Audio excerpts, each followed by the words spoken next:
Hello बच्चों, जैसा कि आपने पिछले क्लास में देखा था, हम लोग ने स्टेक होल्डर पढ़ा था। आज हम लोग पढ़ने जा रहे हैं मार्केटिंग एंड सेल्स। तो चलिए शुरू करते हैं।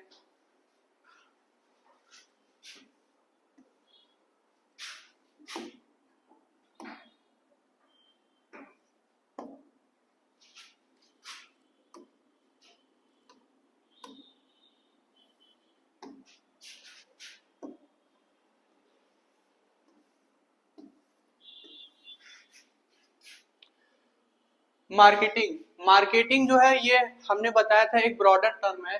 मार्केटिंग में होता क्या है कि हम अपने कस्टमर के नीड्स को आइडेंटिफाई करते हैं और उस हिसाब से हम अपना प्रोडक्ट बनाते हैं ताकि कस्टमर की जो नीड्स है वो फुलफिल हो सके और हमें प्रॉफिट मिल सके। मार्केटिंग है एक ब्रॉडर कॉन्सेप्ट।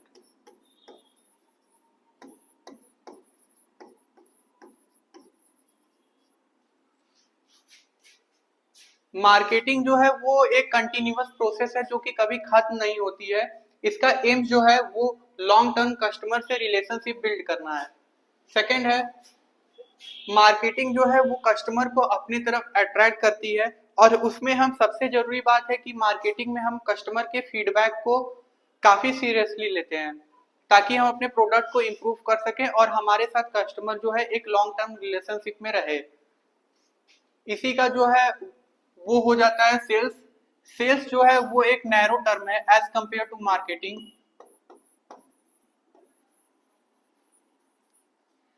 सेल्स में हम लोग शॉर्ट टर्म प्रॉफिट कमाने के लिए अपना सामान बेचते हैं कस्टमर को और उसके बाद जो है हमारा सेल्स खत्म हो जाता है। इसमें फीडबैक की कोई जगह नहीं रहती है और इसमें हम कस्टमर के नीड को आइडेंटिफाई नहीं करते। हमारा मोटिव सिर्फ प्रॉफिट कमाना ही होता है। Sales focus on converting leads into paying customer, narrow scope involving personal selling and negotiation, aims to generate immediate revenue through transaction and complete the transaction process। तो ये था हमारा डिफरेंस मार्केटिंग और sales के बीच में। मार्केटिंग जो है वो एक नेवर एंडिंग और कंटिन्यूअस प्रोसेस है। मार्केटिंग जो है वो कस्टमर के पहले नीड्स को आइडेंटिफाई करता है, फिर उसके बाद अपने प्रोडक्ट को डिजाइन करता है और उसके बाद कस्टमर को वो डिलीवर करता है। ये एक वैल्यू बेस्ड कॉन्सेप्ट है और इसमें कस्टमर जो है वो सेटिस्फेक्शन जब उसे हो जाता है तो वो हमारे पास दोबारा आता है प्रोडक्ट करने के लिए, खरीदने के लिए। वो हमें फीडबैक देता है, हम अपने प्रोडक्ट को इम्प्रूव करते हैं और ऐसे ही ये प्रोसेस जो है ये चलता जाता है। ऐसे ही सर्कल में ये चलता जाता है। ये हमेशा एक कंटिन्यूअस प्रोसेस है और ये कभी खत्म नहीं होता है।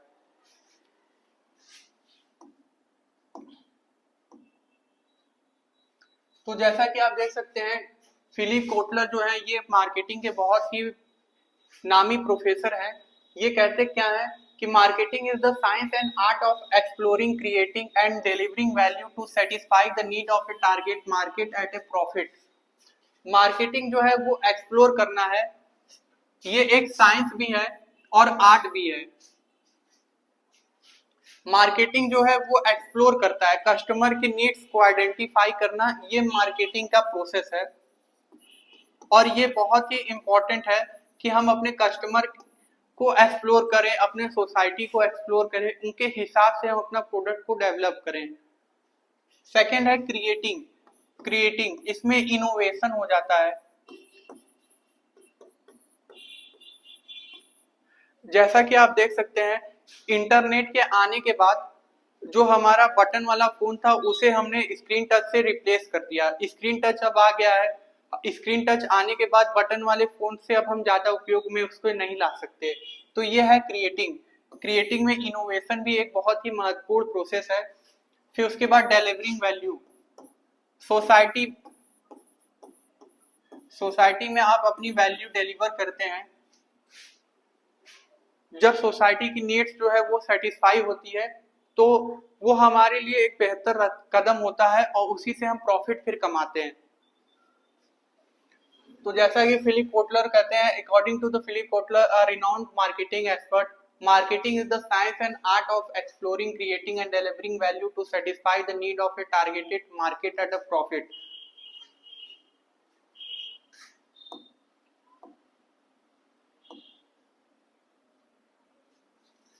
अब हम आते हैं traditional and modern marketing concept पे।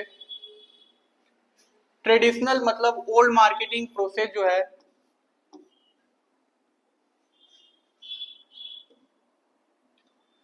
Primarily focus product oriented, emphasising production and profit. इनका काम ही था प्रोडक्शन और प्रॉफिट करना। इनका अप्रोच था push marketing strategy aimed at selling product to consumer. खाली कंज्यूमर तक हमें अपना प्रोडक्ट बेचना है, कंज्यूमर को, कंज्यूमर कैसे उसे खरीद ले, ये ओल्ड मार्केटिंग का कॉन्सेप्ट है, या इसे हम ट्रेडिशनल मार्केटिंग का कॉन्सेप्ट भी कह सकते हैं। चैनल जो है इसका टीवी हो गया, रेडियो हो गया, print ad, billboard, direct mail, ये इसका ओल्डर वर्जन है। जैसे कि न्यूज़पेपर में हम पब्लिकेशन दे देते थे या एडवर्टाइजमेंट दे देते थे अपने प्रोडक्ट के बारे में, मैगजीन में एडवर्टाइज कर देते थे ताकि हमारे प्रोडक्ट को जो ज्यादातर लोग उसे देख पाए, उसे पहचान पाए, उसे खरीद पाए। इनका target less emphasis on market segmentation, message are deliver to a broader audience. ये अपने कस्टमर को टारगेट नहीं करते थे। होता क्या है कि जैसे एप्पल है, ये लग्जरी प्रोडक्ट बनाते हैं और इनके टारगेटेड ऑडियंस रहते हैं अपर मिडिल क्लास या हायर क्लास। लोअर क्लास इनके जो फोन की प्राइस है उसे अफोर्ड ज्यादातर नहीं कर पाते हैं, इसलिए ये टारगेट जो है मिडिल क्लास ऑडियंस को, हायर मिडिल क्लास ऑडियंस को, या उसके बाद higher audience, higher middle class audience को टारगेट करते हैं ये, और लग्जरी में अपना प्रोडक्ट निकालते हैं। जैसे हमारे पास एग्जांपल आ जाता है फरारी का, लैम्बोर्गिनी का। ये लोग का एक टारगेट ऑडियंस है कि हमें हायर क्लास लोगों को टारगेट करना है। टाइम फ्रेम हो गया, जनरली एक short term oriented with immediate sales goal. जो ट्रेडिशनल मार्केटिंग कॉन्सेप्ट है ये एक छोटा नैरो टर्म था। इनका फोकस था कस्टमर को अपना प्रोडक्ट बेचें, उसके बाद ये प्रोसेस जो है खत्म हो जाता था। अब हम आते हैं मॉडर्न मार्केटिंग कॉन्सेप्ट पे। पहला है, इनका फोकस कस्टमर ओरिएंटेड रहता है, प्रियोरिटाइज करते हैं कस्टमर की नीड एंड सेटिस्फेक्शन को। इनका मकसद सिर्फ सामान बेचना नहीं रहता है, ये अपने कस्टमर को वैल्यू डिलीवर करते हैं, उनके फीडबैक के हिसाब से अपने प्रोडक्ट को डेवलप करते हैं और उनकी सेटिस्फैक्शन से ही ये लोग प्रॉफिट कमाते हैं। इनका अप्रोच जो है फुल मार्केटिंग स्ट्रेटेजी का रहता है, aims to attract customer through engagement. Customer हमारे साथ लॉन्ग टर्म रिलेशनशिप में रहे, हमारे पास बार बार आता रहे प्रोडक्ट हमारे पास बेचने के लिए, ये इनका अप्रोच रहता है। और ये डिजिटल प्लेटफॉर्म को यूज करते हैं, जैसे ईमेल हो गया, ई कॉमर्स हो गया, सोशल मीडिया हो गया, लिंक्डइन, इंस्टाग्राम, फेसबुक, व्हाट्सएप पे ये लोग यूज करके कस्टमर को एडवर्टाइज करते हैं और उससे अपने प्रोडक्ट के पास खींच कर लाते हैं। जैसे अभी अमेजन का सेल चल रहा है तो वो हमें व्हाट्सएप पे मैसेज करते हैं, याद दिलाते हैं बार बार कि हमारा सेल शुरू हो चुका है, यहाँ पे आपको सामान कम दामों में अच्छी सामानें उपलब्ध हो जाएंगी। इनका टारगेट रहता है emphasise detail market segmentation and personalised marketing strategy. ये हर एक कस्टमर को उसके पर्सनल नीड के अकॉर्डिंग प्रोडक्ट बेचते हैं और एक प्रॉपर ऑडियंस को ये टारगेट करते हैं। जैसे इसका एक एग्जांपल हो गया फर्स्टक्राई.com। ये कंपनी जो है ये छोटे बच्चों को, न्यू बॉर्न बेबीज को प्रोडक्ट बनाती है, उनकी प्रोडक्ट बनाती है उनके जरूरत के हिसाब से, और सिर्फ न्यू बॉर्न बेबीज ही या छोटे बच्चे ही इनके टारगेट रहते हैं।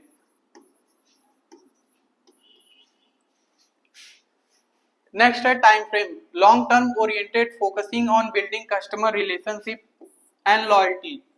कस्टमर के साथ रिलेशनशिप बिल्ड करना और उनके साथ लॉयल रहना, ये इनका सबसे इंपॉर्टेंट फंक्शन है। कस्टमर को ये लोग धोखा नहीं देते हैं। एप्पल है, एप्पल अपने फोन के वैल्यू के लिए जाना जाता है, उसका सॉफ्टवेयर, उसका सिक्योरिटी इतना इतना अच्छा सिक्योरिटी उनका रहता है ताकि कस्टमर जो है वो एक बार iOS यूज कर ले तो उसके बाद दोबारा एंड्रॉइड पे नहीं जाता है। तो ये इनका अप्रोच रहता है।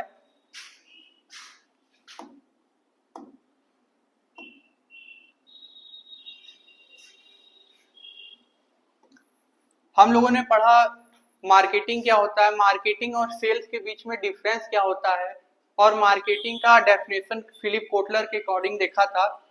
उसके बाद हमने देखा कि मॉडर्न मार्केटिंग और ट्रेडिशनल मार्केटिंग के बीच में क्या डिफरेंस होता है। अब हम जान लेते हैं ऑब्जेक्टिव क्या होता है मार्केटिंग का। पहला है कस्टमर सेटिस्फैक्शन। कस्टमर जब तक सेटिस्फाई नहीं होगा वो हमारे प्रोडक्ट के पास दोबारा नहीं आएगा, वो दूसरे को रिकमेंडेड नहीं करेगा।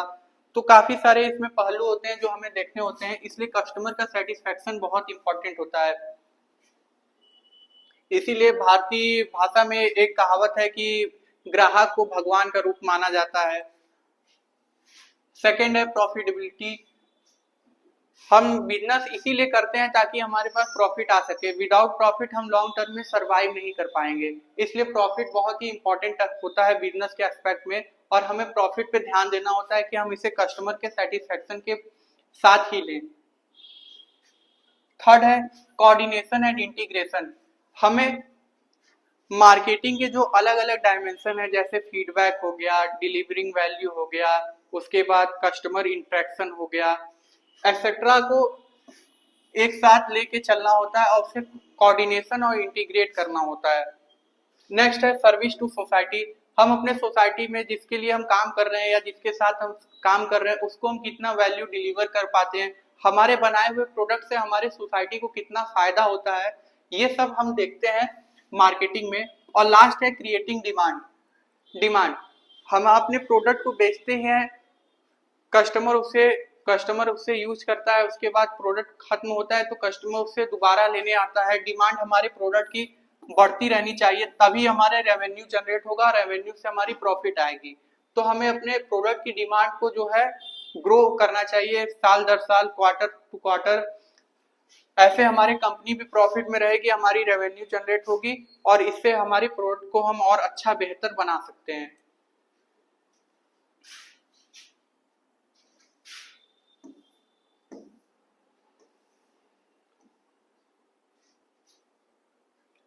अब हम आते हैं इंपॉर्टेंस ऑफ मार्केटिंग में।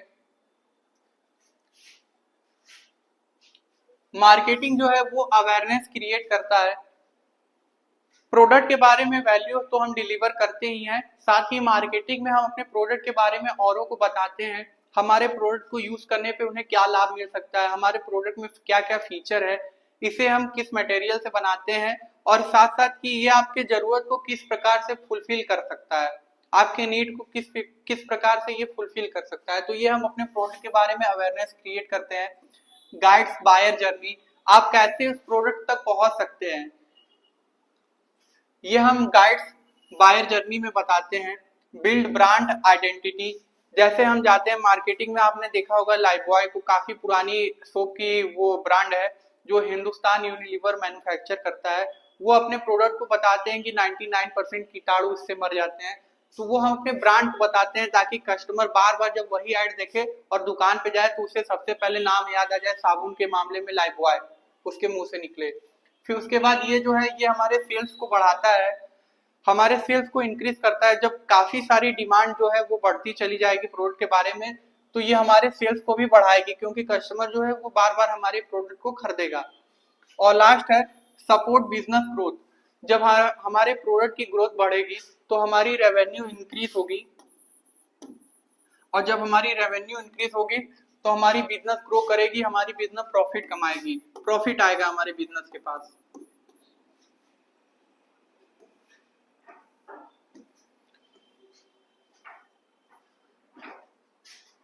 तो आज के लिए बस इतना ही।